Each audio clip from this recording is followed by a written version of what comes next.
2016년 4월 13일 치러지는 총선을 앞두고 울산 CBS는 각 지역구 예비 후보들을 차례로 초청해서 공약과 비전을 들어보는 특별 대담 시간을 마련했습니다. 오늘은 그 세 번째 시간으로 더불어민주당 심규명 예비 후보가 출연합니다. 지금 스튜디오에는 더불어민주당 심규명 예비 후보 나와 있습니다. 안녕하세요. 예, 안녕하세요. 네, 먼저 방송 들으실 유권자 여러분께 출마의 변을 밝혀주시죠. 예, 울산은 부자 도시로 알려져 있습니다. 사실 또 그렇게 하고요. 울산이 이렇게 된 것은 대한민국의 산업화가 울산에서부터 시작이 되었고, 그로 인해서 울산의 번영, 대한민국의 번영을 가져왔다고 생각을 합니다. 울산을 이끌어왔던 석유, 화학, 조선 3대 성장 엔진이 이제는 수명을 다하고 꺼져가고 있습니다. 이제 새로운 성장 엔진이 필요합니다. 동반 성장을 위한 경제 민주화, 그리고 시민의 삶을 살피는 복지 사회가 새로운 성장 엔진이 되어야 합니다. 정치에서 이러한 변화를 만들어 가야 합니다. 저 심규명이 이러한 변화를 이끌어 가는데 가장 적임자이고 또 잘할 수 있다고 생각을 해서 이번에 출마하게 되었습니다. 심 후보님은 10여 년 전부터 남구 갑 지역구를 중심으로 다양한 활동을 해오신 걸로 알고 있습니다. 정계에 발을 들이게 된 계기와 지금까지 어떤 활동을 해오셨는지 설명 부탁드릴게요.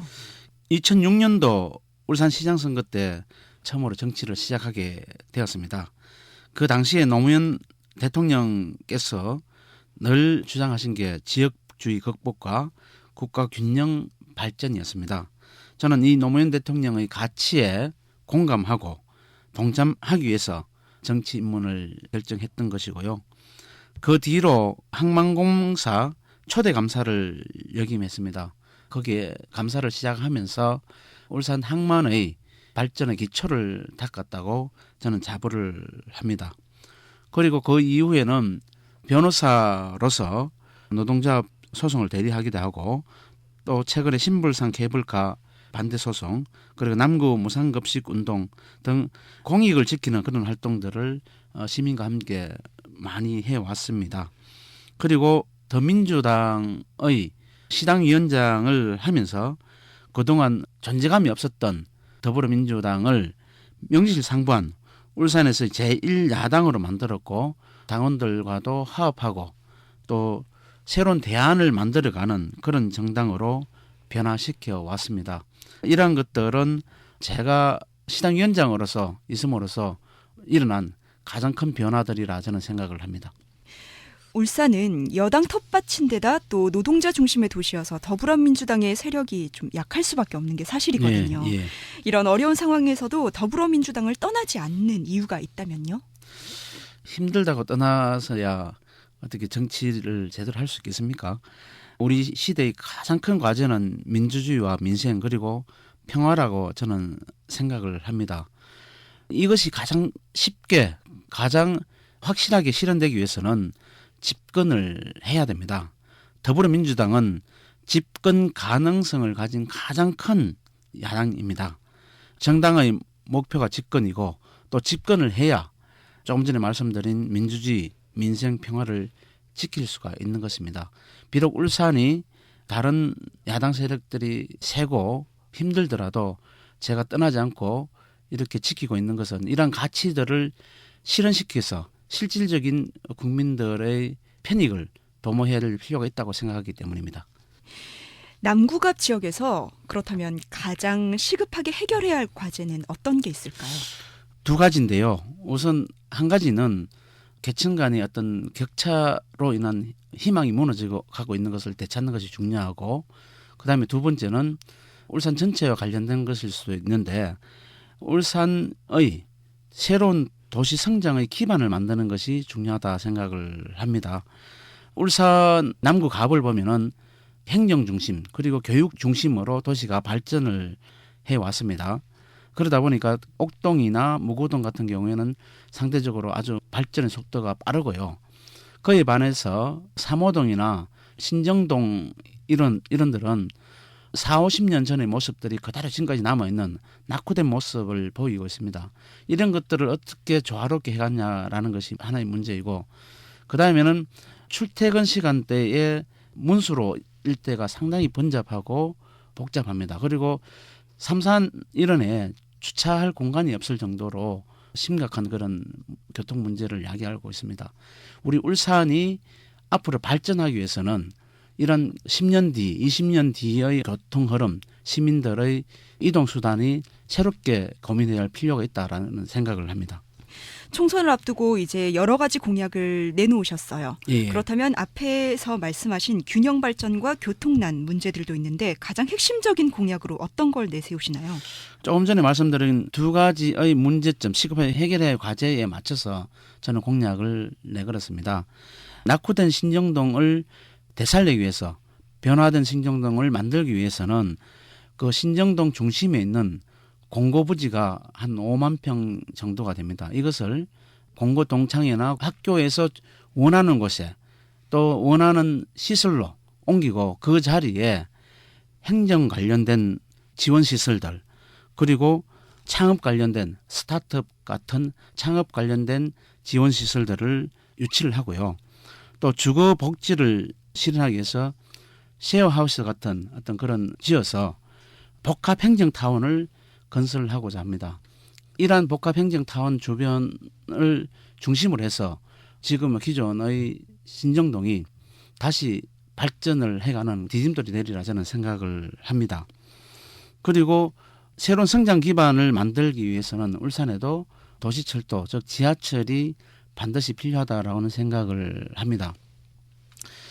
6개 광역도시 그리고 특별시까지 7개 광역도시 이상 도시에서 지하철이 없는 유일한 도시가 울산입니다. 그리고 광주나 대전 같은 경우에도 인구 120만 대에 지하철을 설계를 시작해서 지금 140만이 되었을 때 개통을 했습니다. 이제 우리 울산도 10년 뒤의 울산, 20년 뒤의 울산을 고려한다면, 생각을 한다면 반드시 새로운 교통수단을 고려를 하고 도입을 해야 됩니다. 저는 그것이 지하철이라고 단연코 이야기를 할 수 있고요. 이 지하철이 울산 내에서만 머무르는 것이 아니고 우리가 지하철을 타고 양산도 가고 또 김해도 가고 창원도 가고 이렇게 해서 동남권의 새로운 어떤 교통망을 구축하는 그림을 그릴 때가 되었다. 저는 그렇게 생각을 합니다. 교통망을 만들겠다라는 공약은 어느 정도 이해가 되는데요. 예. 이 복합 행정타운을 만들겠다라는 예. 부분은 아직 머릿속에 정확하게 그려지지가 않거든요. 구체적으로 조금만 더 설명을 해 주실 수 있을까요? 예, 공고부지가 5만 평입니다. 이 5만 평 부지에 시 산하의 기관들, 그러니까 뭐 도시공사단지, 울발련이라든지 이런 것들을 유치를 하고요. 그리고 과기원이 있으면은 영재과학고나 국립과학관을 설치를 할 수가 있습니다. 그런 것들을 또 거기다가 유치를 하고 거기다가 쉐어링 하우스를 해서 창업하는 사람들이 공동으로 작업하고 공동으로 연구를 하는 그런 단지를 조성을 하는 겁니다. 그래서 공고를 중심으로 한 새로운 행정 복합센터를 설립해서 거기서 원스톱으로 시청과 상공회의소를 연결해서 행정과 관련된 일은 원스톱으로 해결될 수 있는 그런 타운을 건설하자는 것입니다.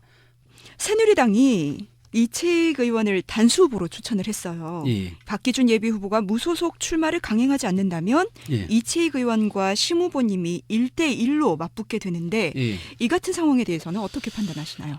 저는 뭐 이채익 후보가 되든 박기준 후보가 되든 뭐 개의치 않습니다. 어차피 1대1 구도를 가리라 생각을 했기 때문에 누가 오더라도 문제는 없다고 생각을 합니다. 저는 한 달 이상 선거운동을 꾸준히 해왔습니다. 상가를 직접 방문해서 유권자들 만나서 그들과 이야기를 나누고 했습니다. 4년 전과는 확연하게 분위기가 많이 달라져 있습니다. 그분들이 정말 울산은 바꿔야 된다. 울산에서도 새로운 바람이 일어야 된다라는 말씀을 많이 해주시고요. 아시는 것처럼 지금 울산에는 6곳의 선거구에서 6명이 모두가 다 새누리당 의원입니다. 그러다 보니까 울산의 발전이 더디고 견제나 새로운 어떤 그런 주장들이 없다 보니까 늘 혁신되지 못하고 변화되지 못하는 그런 모습을 보여줘 왔습니다. 그런 모습들을 유권자들이 분명히 느끼고 있고 이번에는 정말 야당 의원이 한 명이 필요하다라는 공감대를 형성이 많이 되어 있습니다. 저는 이분들과 함께 울산의 변화를 이끌어갈 수 있는 그런 계기를 만들고자 합니다. 얼마 전에 비례대표 신청을 하셨죠? 예. 통상 지역구에 출마하면 비례대표를 신청하지 않는 것으로 알고 있는데요. 예. 어떻게 이런 일이 가능한지 또 앞으로 어떤 절차가 남아있는지 설명 부탁드립니다. 예, 맞습니다. 저도 전략지역 비례대표에 신청을 했고요. 처음에는 전략지역 비례대표도 지역구 신청하면은 신청을 못하게 되어 있었습니다. 근데 제가 이제 강력하게 문제 제기를 했습니다. 이 전략지역 비례대표는 득표율 제도의 대안으로 받아줘야 된다. 그 지역에서 열심히 한 사람이 이 전략지역 비례대표에 선정이 돼야 더욱더 지역에서 열심히 할 수 있다. 그렇지 않고 지금처럼 그냥 한석을 주는 걸로 하면은 니나 내나 모든 사람들이 지역은 내팽개치고 전략 비례를 신청하게 되면은 결국은 지역은 황폐화될 수밖에 없다라는 이야기를 했었습니다. 이런 것들이 받아들여져서 중앙당에서 전략지역 비례대표에 한해서는 지역에도 신청을 하고 비례대표도 신청할 수 있도록 그렇게 배려를 해줬습니다. 울산에도 야당 국회의원이 필요하고 한 명은 있어야 정말 울산의 변화를 가져올 수 있다는 생각에 제가 울산에서 주어진 좋은 기회라 생각을 하고요. 이번에 신청을 하게 됐습니다. 그러면 비례대표 의원 제도를 지역을 챙기는 도구로 활용해야 된다라고 개인적으로 생각하시는 건가요? 울산을 위한 선택이라고 저는 말씀을 드리고 싶고요. 지역이든 비례대표든 확실하게 국회의원이 한 명을 만들 수 있다면은 그 길이 울산을 위하고 우리 더불어민주당을 위하는 그런 길이 된다. 그렇게 저는 생각을 합니다.